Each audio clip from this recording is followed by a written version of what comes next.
Well, hello and welcome to PM Express.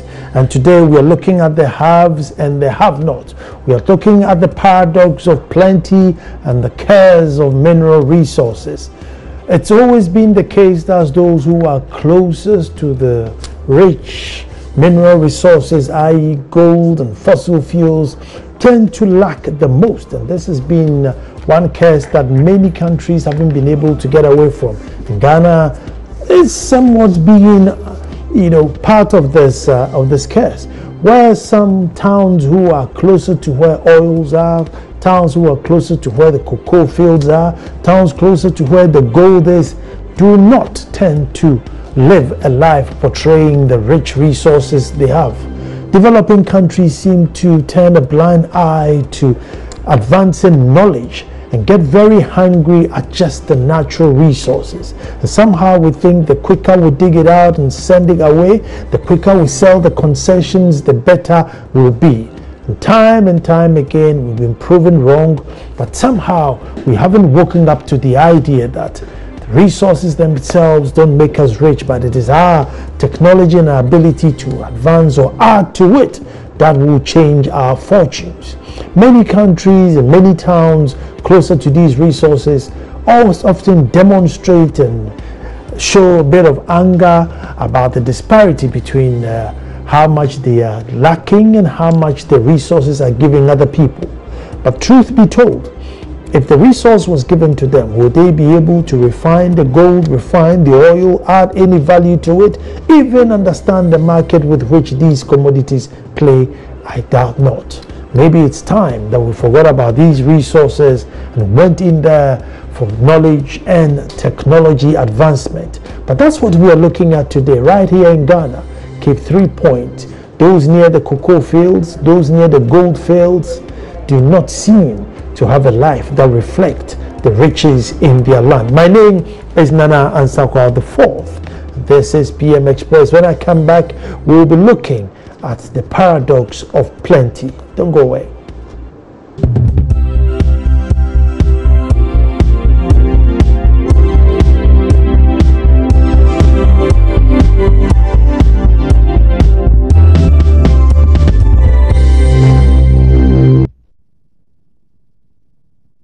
Emmanuel Oti is in her late 50s and has been farming cocoa here since 1987. He earns around 5,000 cedis a year from his cocoa harvest. From that, he struggles to put his 5 children through school. Pharmacy dear, yeah, disika ebra wa mine, but a bino cross says see. She's only cocoa price a war abuchira. As for cocoa farmers, we are the ones whose work fuel the country.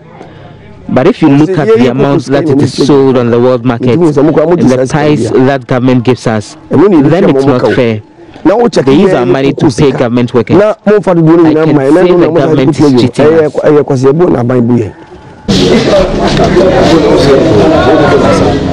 Joshua Na is a cocoa buyer who works in JJ Nkwanta.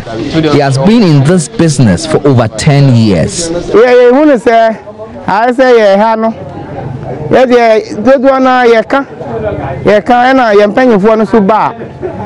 from say about to abano or beba campaign, yet to abano no mudim kunivia, we are always complaining. The people who are supposed to solve our problems only deceive us. We only produce the cocoa, but we can't do anything with it. Take the Cocoa Board Scholarship, for example. We only hear about it. Every year, they come and tell us, the farmers, to apply. But go around and ask all the farmers in this community. No one has ever benefited before.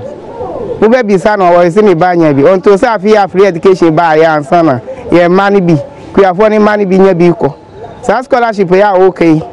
Yetini din wa ha. Ba say kuafo no be hu adikoro no. Yenim adikoro. Getting cocoa ready for the export market is a tedious job requiring many hands and investment. But these men and women endure the back-breaking venture. I have come to one of the farms where harvesting is ongoing. Here I meet Ebenezer Tete, a third-generation cocoa farmer. Baby, ese ka kokra kofa kuku ebia ne medie ya yetu agu hoi kra jaza bia yefri aye ko hata kuku yi so afuna na it affects us a lot. There are places that are far from the market, and yet there are no roads. Look at where my farm is. We have to walk and carry the cocoa bags on our shoulders. Because the roads are bad, no car wants to come here. JJ Nkwanta is one of hundreds, probably thousands of farming communities hidden in large swaths of cocoa farmland this side of Ghana. The history has it that then President J.J. Rawlings in the early 90s flew a helicopter to this village. Now, so popular was he and his government then that villagers here decided to name their community J.J. Nkwanta. That probably is their only claim to fame.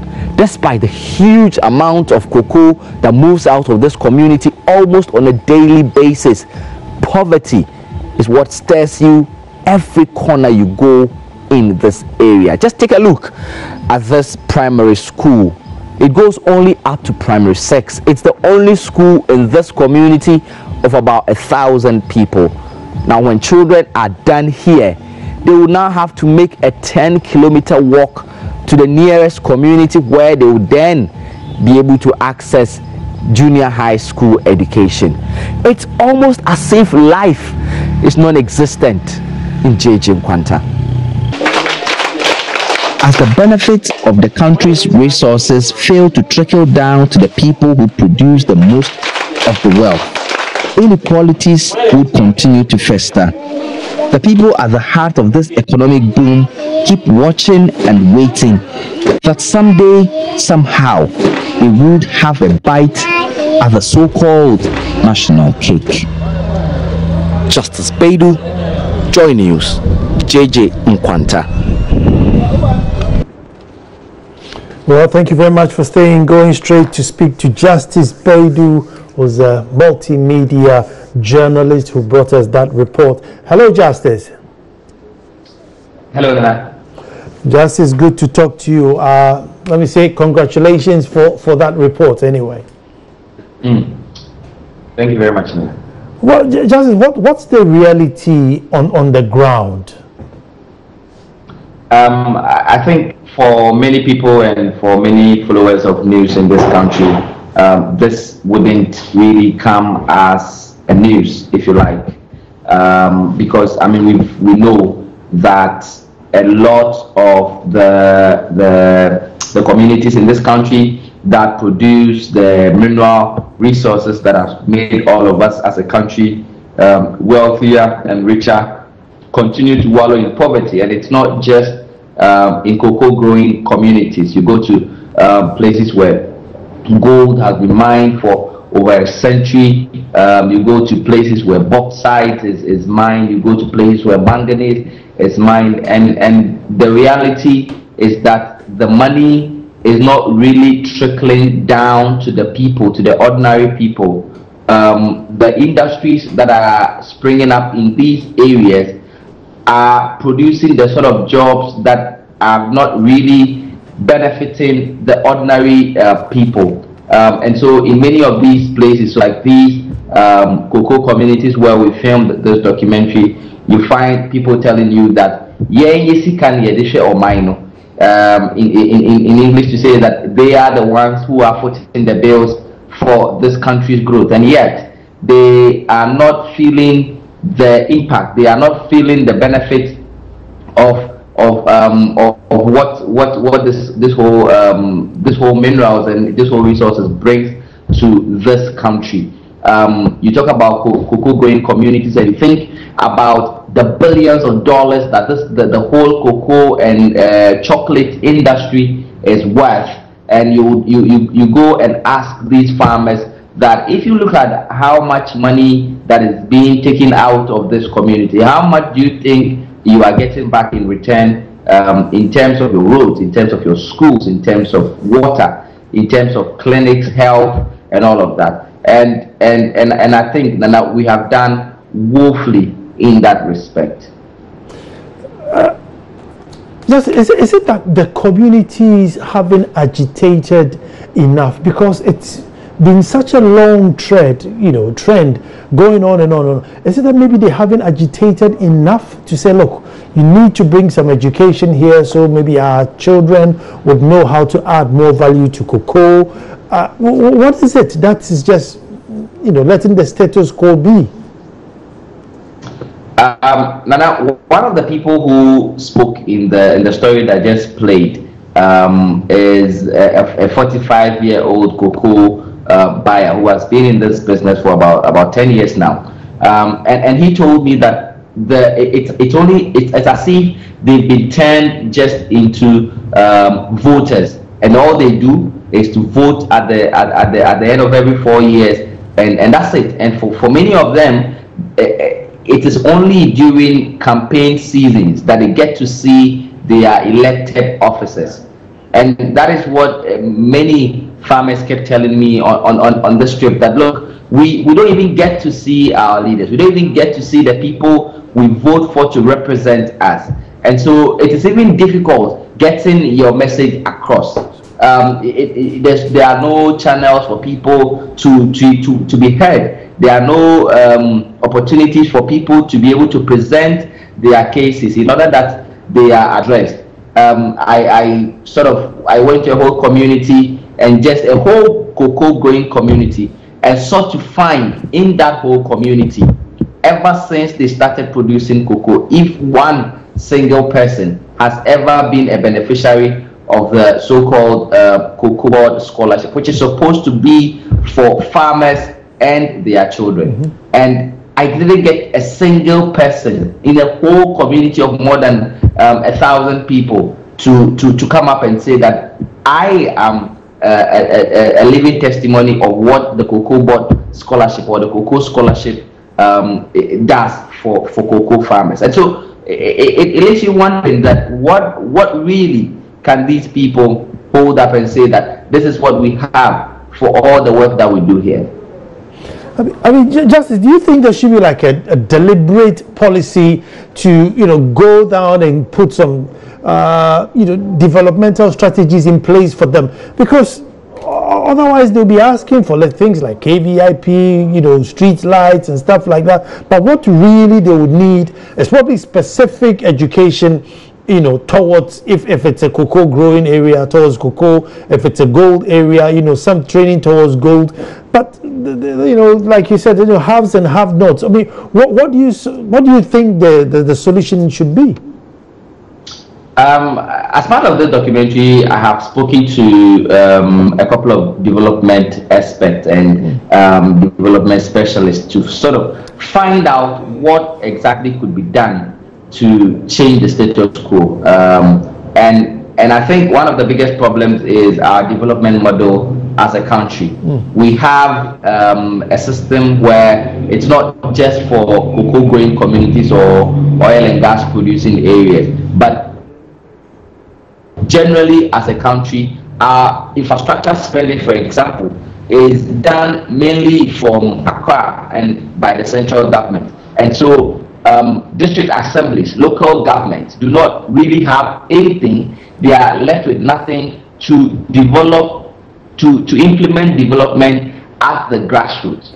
And so the government plans everything from Accra, and so you have people sitting in Accra deciding on how much should go to a local community in Dwabeso or Bia or Asankreba or Talensi Napdam. Whereas elsewhere, decentralization has advanced so much so that people at the local level, at the assembly level, are able to plan their own needs and are able to request that this is how much we need to be able to build roads, to be able to build enough schools, to be able to provide potable water, to be able to get teachers to be teaching in our schools. And so we need this money, and the central government or the systems are there that this resources are provided for these communities to be able to implement the things that would make life better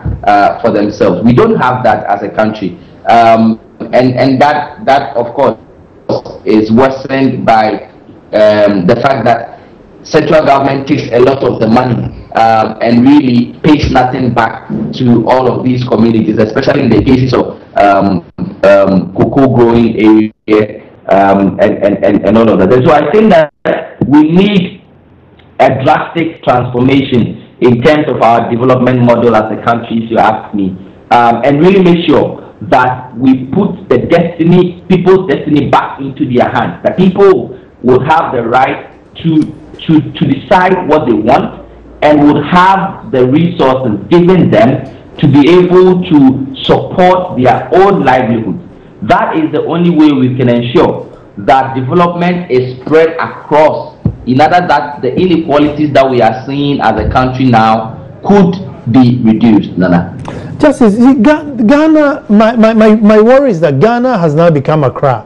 Everything is Accra, as you were saying, overly centralized everything. And if you look at how long this trend has gone on, sometimes as basic as even the roads with which the cocoa will travel to good old Accra, it's sometimes non-existent. Do you think something will let us change? I mean, do you feel that there's a change in the air that, look, they will sit and say, look, let's really decentralize and start developing these areas, or we're stuck with it?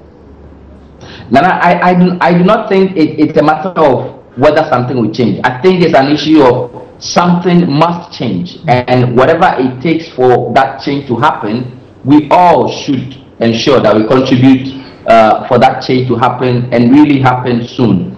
And you're talking about how the whole of Ghana has become Accra. I was in Milan, Italy, last December, receiving an award by a group called the Barilla Center for Food and Nutrition, and the center is an offshoot of one of the biggest producers of pasta in Europe, in Italy.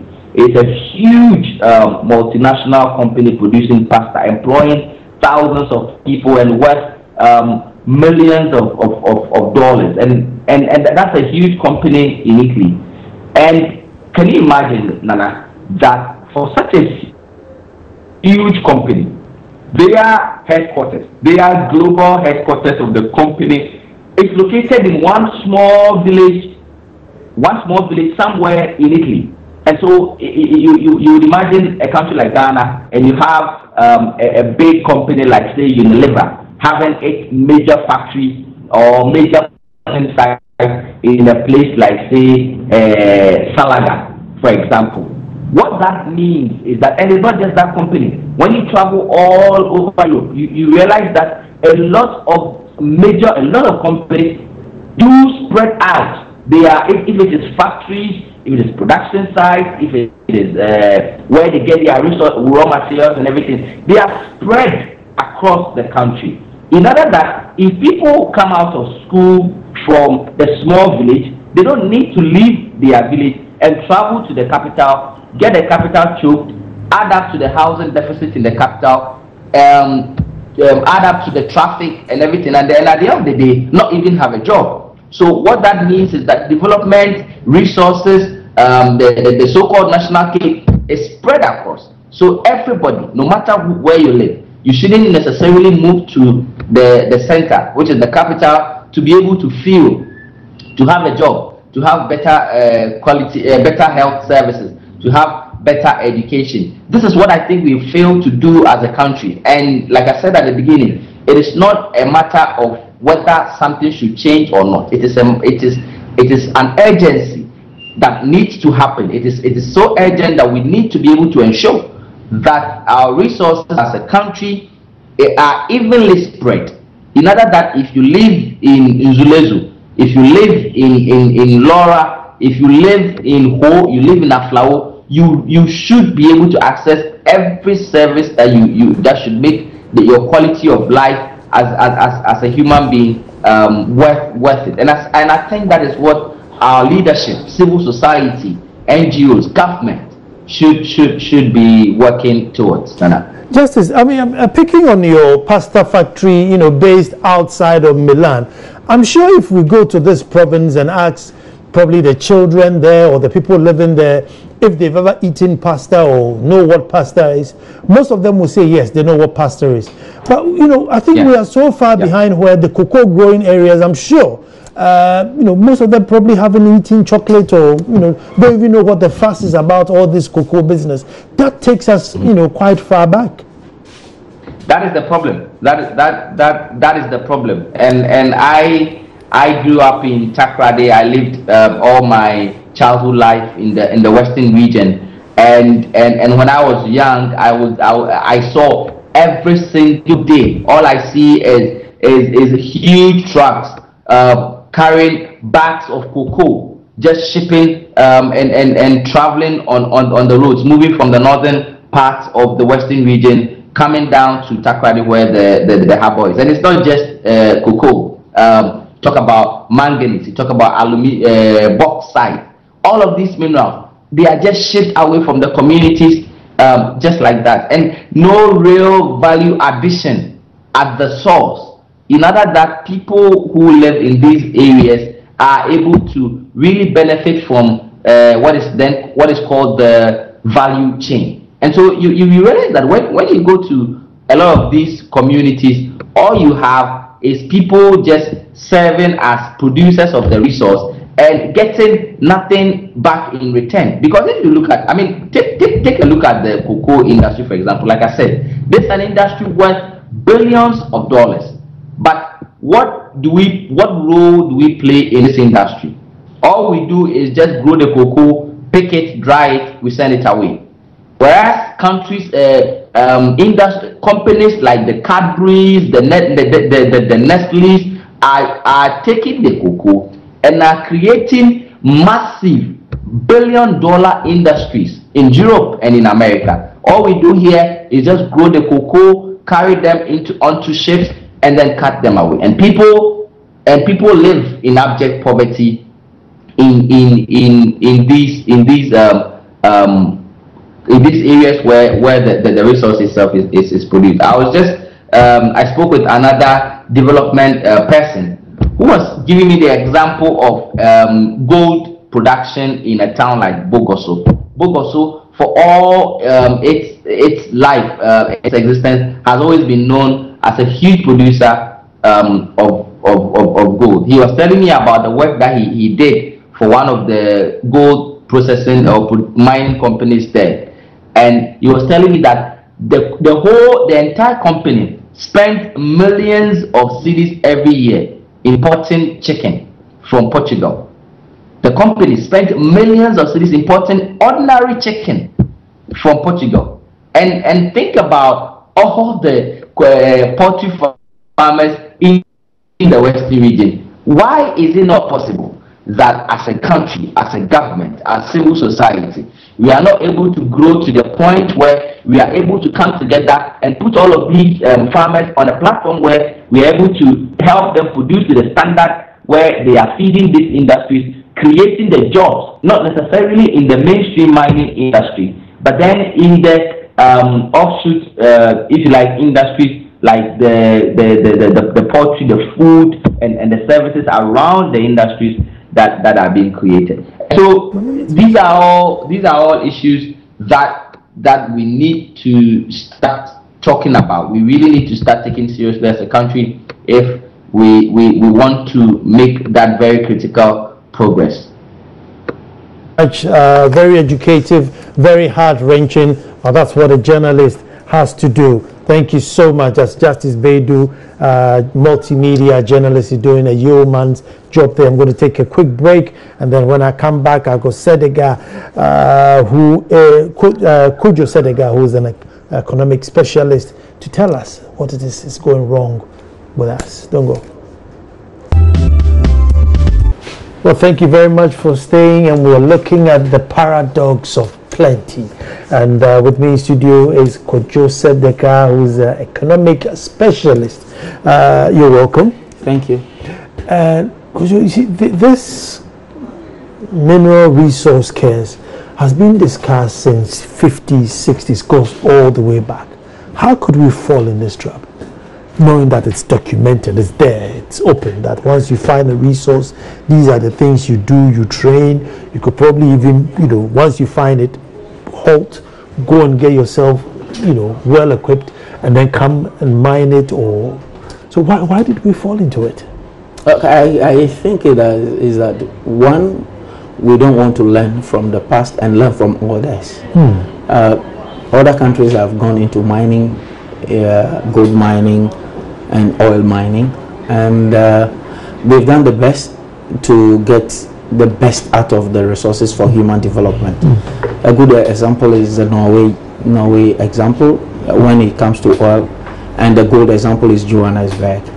They were able to reap all the benefits from their mineral resources. And I also think that maybe because in our case we are quick to have any resources to support our budget. You will notice that our budget is always a constrained budget, where the fiscal space is very limited, to the point that the finance minister have very little to maneuver, because about the total revenue that we generate, about 40% or pay interest for the debt we collect. We have compensations, that is salaries and pensions to pay, and we also have statutory payments, and those are already committed. So therefore we have limited space to operate. So when we found oil, we found gold and anything, we are quick to say, oh, let's get it because some resources is coming. So those could be the two reasons why we are not benefiting that much from mineral resources in our country. Granted everything you said, we are cash strapped, so any cash that comes in, look, let's take it and balance things. But some of these things we've been mining for centuries. So you would have thought that, okay, initially we needed it. So while we are balancing it, in the meantime, you guys go and get training so that you come back and then we add value. But we never seem to get any like real meaningful training that really brings anything. I think that a lot of Ghanaians have training in mining. Especially geological surveys we have, for the mining itself we have, and when you go to the mines you find out that the mining companies use Ghanaians necessarily, and for the oil on the rigs you have the foreigners and the Ghanaians and we've been training Ghanaians as soon as we realized, way back in 2006 or so, when we realized that we were getting oil, we started training people. And when you go to GNPC, you have a lot of guys who understand the oil industry. Okay. So, but how all this come to play and give us the benefit, it's a challenge. And you will notice that Africa has realized this, that we have a problem. So we have the African Mining Vision, which the African Union has come out with, that we need to use our mining resources for human development. And so the benefits come in different ways. That how do we do the mining to be able to have the benefits? And as we sit here, we still grant a lot of concessions to mining companies, and I will not call names. We grant mining concession to companies, and after 2-3 years, and they will tell you we can't produce anymore. And but we grant the concession with the intention that they will expand and also employ people. But at times after getting it, they said, no, we can't go forward because we have this constraint and that constraint. But already the tax concession is granted. And I'm happy that the government is looking at tax concessions to streamline it and to ensure that we just don't give tax concession. It must be on case-to-case basis, that we give the concession to you so that we know what exactly we are getting out. There are a lot of concessions we've granted, even beyond the mining sector, that you would think that these concessions will give us some benefit. They are not necessarily giving us. Well, you see, all the examples you have given are people who are working there for a monthly wage. They don't necessarily have shares. They haven't contributed to their capital. So it doesn't matter how much you live on the rig, whether you're there you 24/7. At the end of the month, they will give you your money, even if it's $20,000, they'll give it to you. But the real beef will go back to where the capital came from. And so you watch the video and things like Cape 3 Point and the cocoa growing areas, you know, the benefit is not there. There might be 1 or 2 people working there, but the roads, you know, that individual can't fix the road, that individual can't do the, so that because we don't put in the capital. Yes, you see, we have a concept over time that we say government should not get into productive sector. Okay, so the private sector should do that. That's fine, but we must look that when you are getting into the private sector, what is in there for us? Okay, I once asked somebody that, have you ever taken the trouble? Land has many uses. So have you ever taken the trouble to see if we do not mine here, can we put that land into alternative uses? We don't do that. So when we go for the assessment, we only do environmental impact assessment and say, okay, you have remedies in case there is an environmental impact. You know how to mitigate that impact. Okay, so that is done. But beyond that, could we use the land for another purpose? That would even give us more resources than ever. And I'll give you a good example. Even though you mentioned the cocoa sector, that, and Justice also mentioned that they are suffering, but what cocoa gave us is far way more than what gold gave us. But now we are cutting cocoa trees to mine gold, get the galamseys. You remember the galamseys go and buy areas and just destroy the area because they want quick money, because they think that the cocoa is not giving them the money that they want to give. But the one thing we have forgotten is that when you have a cocoa farm and somebody comes that I want your land and you give it to the person to mine gold, you will receive a one-term payment. But cocoa gives you series of payments on a yearly basis. As soon as you sell, government gives you a percentage of the world market to you. Okay, so that is one thing. But the poverty nature in the cocoa areas has something to do with neglect, so to say, because the roads to the areas are bad, and also we have the understanding that most of the cocoa farmers' kids are not the ones that benefit from the cocoa scholarship. Okay, so how do we do that they benefit from the cocoa scholarship? How do we ensure that the road that leads to the farm are better done, so that they can also transport with ease and go to the farm with ease, so that their production cost is reduced? You can give even 100% of world price to the farmers, but one thing we forget is that the input into that production. So we need to understand that and make sure we minimize the cost of production through some support services that we provide to them. Yes, government provide fertilizers and some extension farmers to advise them and the like. But if you do all this, but it takes you a Herculean task to move that product to where it is needed, the marketing point, you realize that your cost after you receive the money, the cost is higher. So you think that is worthless. So when a galamsey comes, you want to give the land for a galamsey. I was asking Justice gave me an example about him going to Milan, and a company that produces pasta on a very large scale, a huge factory, but set up in a very, very rural area. And I said, I'm sure if you go to that area, even though it's away from the capital, and you ask the people there if they know what pasta is, they probably eat pasta every day. Here you grow cocoa, but I bet you not many people have even had a chocolate drink or a chocolate bar or something. I mean, how far behind is that? For the number of years, the world's #2 producer of cocoa, and the people producing the cocoa, you know, don't even know what the fuss is about all these beans other than dry and send it away. How far behind is that? It's far behind because the cocoa seeds, after producing chocolates and everything out of it, we think that is for the privilege.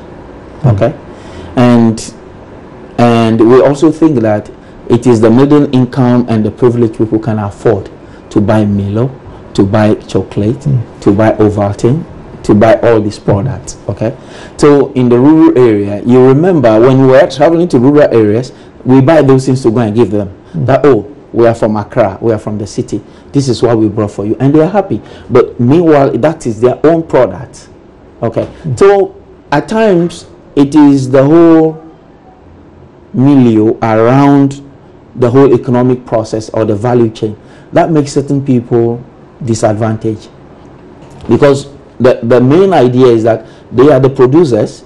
We take the cocoa seed from them and go and process it, and when we bring it, we give it to the people in the city because they can afford one, and they think that that is the largest they can enjoy, and forgetting that the people who produce it do not even say it.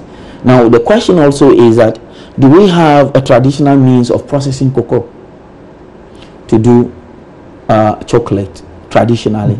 Of course the answer is no, because when you go to certain European countries, they produce wine, they produce grapes. When they get to their wine vines and those, and they produce wine locally.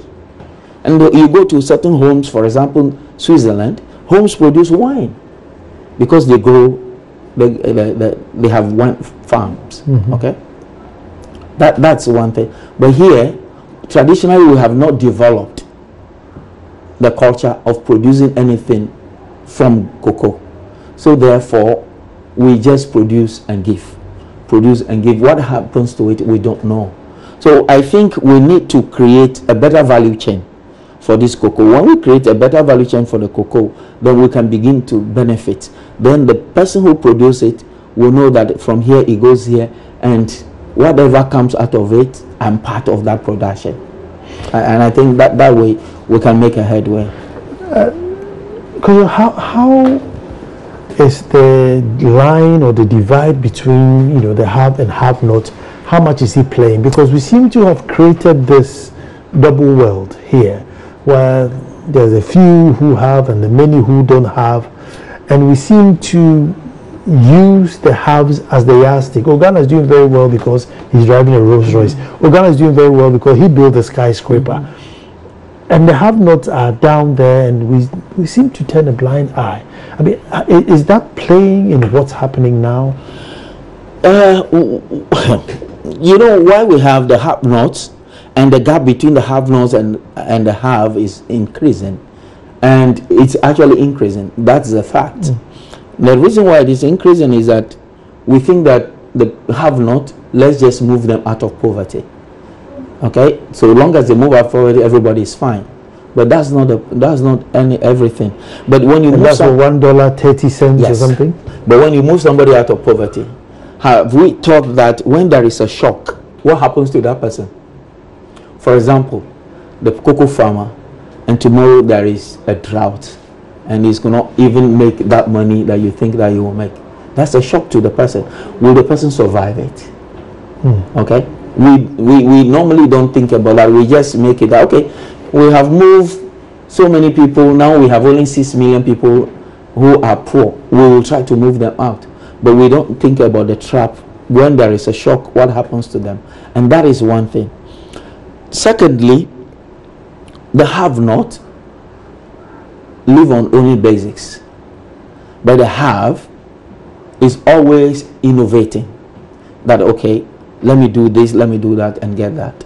Because the have live in an environment where there is space to innovate and to do so many things. So the gap will keep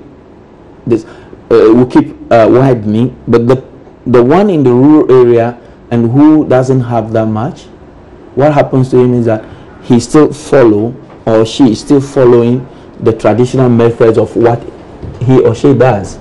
So in that case, there is no innovation. Then you will find somebody, for example, in a rural area selling KK. For 20 years, he's still selling the KK on that small table. He's never expanded even to a restaurant of selling KK. But you come to Accra or Kumasi, you find out that somebody who was selling KK in a very small table, after 5 years, he's expanding, because he's know that a lot of things are happening around him, and it's changing. So those are some of the things. Innovation is not in the rural areas as we speak.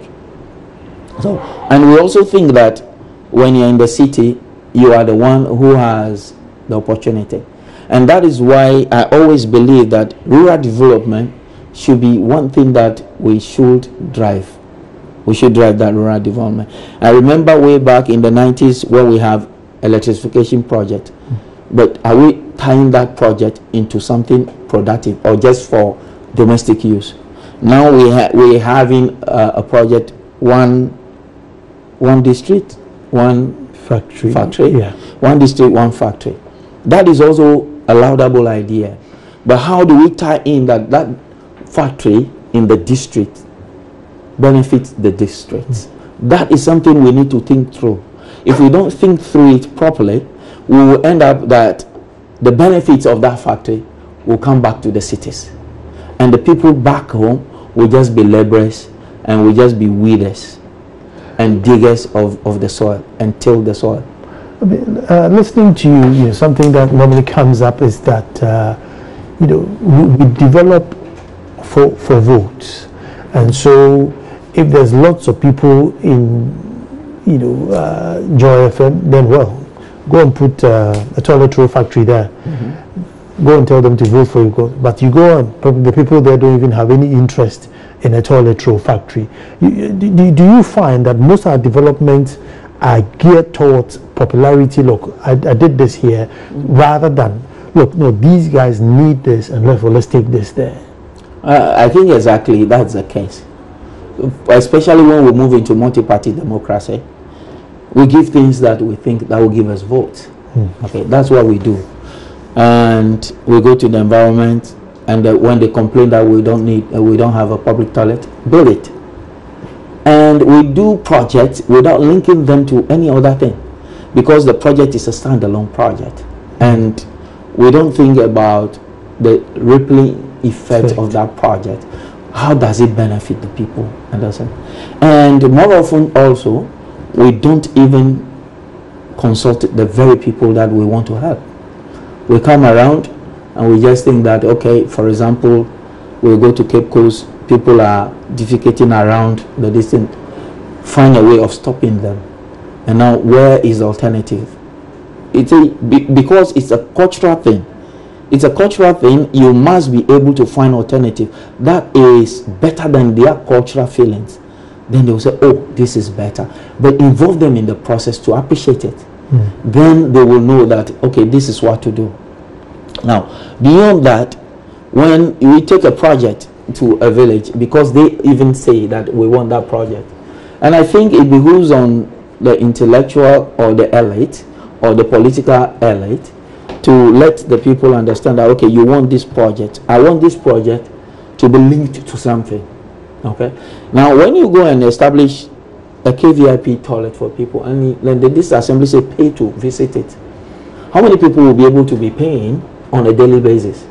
And for example, if somebody has a runny tummy, how will the person be able to be paying and be going frequently? We don't think about that.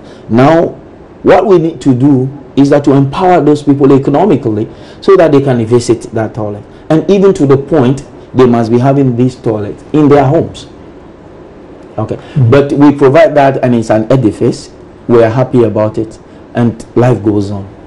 Supplied by Honorable so and so. Exactly. And then the fact is that now I'm thinking that it is time, gradually even Ghanaians are getting aware that it is not just business as usual. Before my time runs out, and Ghanaians getting aware, I mean, what are excuse for the deprived cocoa producing area? I mean, what's our excuse today? I think our excuse is negligence. Because I will say that it's that we just don't care. If it's gone on, this negligence is going on for this number of time, from when cocoa Tetekwashi bought this seed here. I mean, what will be any politician's incentive to go and change, or keep the status quo and I'll keep my money in the central government? Come 4 years time, I'll drive by. What will make them change? I think we're stuck with it. You see, what will make us change is that we need to remember that we want to come into power to help our people. But unfortunately, we come to power to rule our people. It's a ruling in politics is not necessarily just to lord over the people, it's to serve the people. Okay, so if we have that intention that we want to serve these people, we will now begin to think that, okay, the area that I'm coming from, or the people who voted for me, they have a need. How do I make sure that those needs are satisfied? So that is the point. And you know, even in politics, at times I blame ourselves. That when people join politics, we think that it is time to make money. Could you 30 seconds round it up for me? Okay, we think that it's time to make money, and if you are not making the money, even your own people will tell you you are being foolish, that you need to make money. So it's like everybody who is going there is the first idea is to make money, is not to serve the people. So we need to rethink. And I think that it is not necessarily just an economic issue, it's a social issue, it's a cultural issue, and it is an economic issue that we need to transform. And our transformation depends on all these pillars that we need to do: social, cultural, and economic. The paradox of plenty, the curse of the mineral resources, the gap between the have and the have-nots. What a painful discussion, but it has to start from somewhere. We say thank you to Justice Bedu for doing that story, and hopefully to generate a good discussion and to get to places it need to get to. The number is 024-366-2001. That's Tanti's Fashion Day. Give me my shirts for the show, so give them a call and get yourself a nice shirt. 024-366-2001. I want to say thank you so much to Kojo. Kojo, thank you so much. And wait, next week we'll be back to do this all over again. Thank you very much for watching.